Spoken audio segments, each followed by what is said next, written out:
So after you left the Air Force, is that when you started a practice, or did you go work for another dentistry practice? Or? Yeah, well, I had my first son, so I should have actually stayed in the military longer to have all my children. Because although entrepreneurship now I love and I'm still passionate about going down that route, my first 10 probably years of entrepreneurship were not pretty. So I just had a baby the minute I got out of the military. And so I was taking him in the good old carrier, that is around with me, and he needs to eat and he cries, and all of that is not exactly, looked highly upon when you're being interviewed for a professional position. But I don't have family in the area. My husband has a full-time job, and I wasn't daycare isn't cheap. And especially when you don't have a job yet.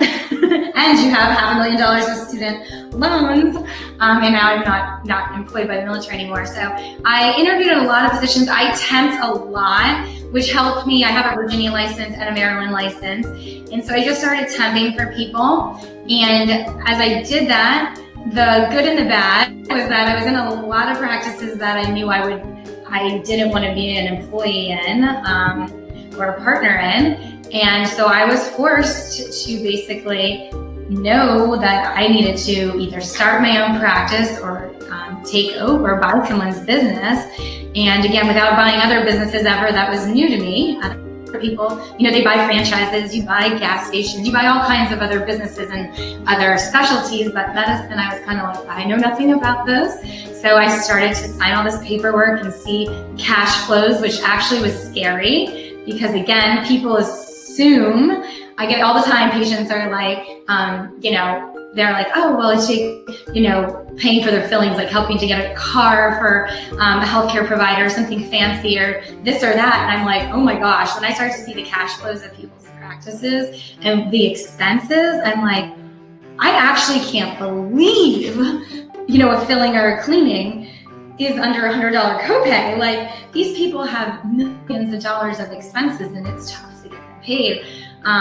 So I looked at lots of balance sheets and I worked in lots of practices, and in the end I was like, okay, I gotta do this on my own. My accountants advised me actually not to buy the practice I did because they're like, it's a poor financial decision. And I was like, well, working for anyone else in a manner that I don't believe in is a poor decision for my life.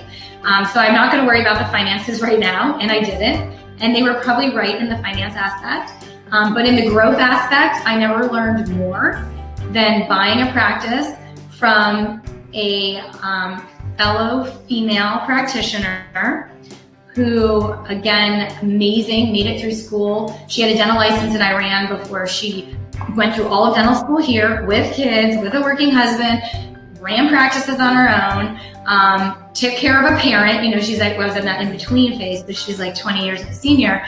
And I just, her vision though for her patients and what she wanted to deliver them, from oral health leading to an entire healthy body, decreasing inflammation and disease, getting them to be confident so they can work in the world. Like no one's confident if you have 7 teeth hanging out of your mouth. Right. Just not. So our visions met when it came to, how we wanted to provide care. And so I bought her practice, and she said she was going to be there to mentor me. And now I realize why the heck she was like, she did for a few days. But I was picturing this like glorious 6 months to a year. We work together and I train you on everything I know about running a business.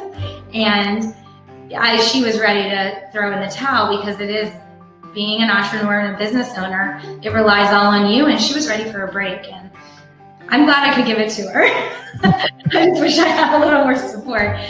Because then I don't think the next, like I said, at least 5 to 10 years of my first years of entrepreneurship, owning my own business, were not professionally, personally, or financially rewarding. And that was hard. Because that's what I thought I had spent all those years in school and military and debt, was to be at this place that I could have this balance. And I got pregnant twice more, which I don't regret. That's great. But in the private sector, there's no insurance, there's no maternity leave. So So I worked up until 3 days before I delivered kids, and I went back to work within 3 to 10 days after I had children. And it shows because your children take on the stress that you have. So those 2 children compared to my first child, which I had, out of the military, and I just took all the time off to find jobs. And, there's just a different level of stress that we were all under, to say the least. But I also had a respect for my patients' care. I needed to provide it. And I just thought of my employees like family. They have family to support too. And so we all have to get back. My landlord doesn't care. I want to have a baby and have 12 weeks off. Right. He's going to give me 3 months of rent free.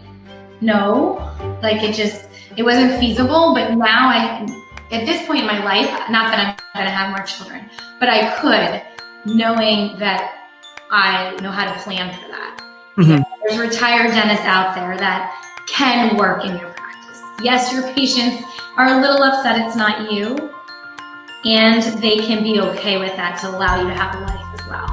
But at that point in time, I was just too in debt with the business loans, and I didn't mention when I bought the business, when you buy an older business, technology wasn't where I wanted it.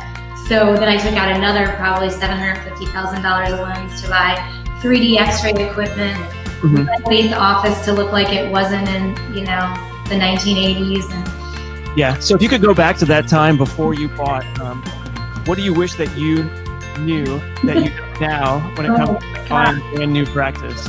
What are some of the key takeaways that you would look at practice again? Yeah. If it's to any of your listeners that are in medical or dental where it's insurance driven, I definitely wouldn't have felt as threatened by, I signed up for all the same insurance plans she did. I took all the same crap from patients when it came to, you don't accept my insurance plan anymore.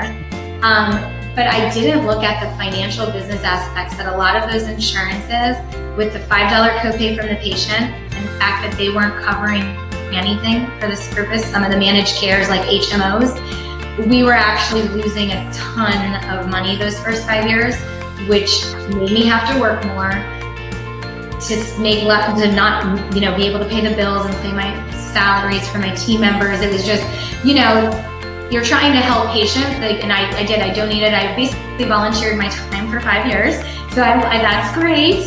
I'm glad to have served those patients, but when it came to serving myself, my employees, and the future of how I wanted to, and the services I wanted to offer, you can't do it on $0.